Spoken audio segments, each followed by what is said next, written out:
I'm trying to repair my dryer. It's a helper from Whirlpool. I check all the things that could be the problem.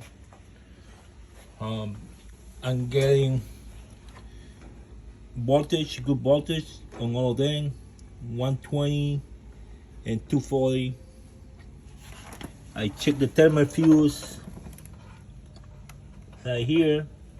It has continuity.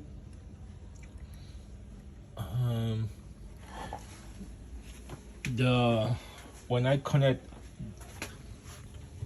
the dryer without the drum, the motor spin, but doesn't keep going. It just spin, stop.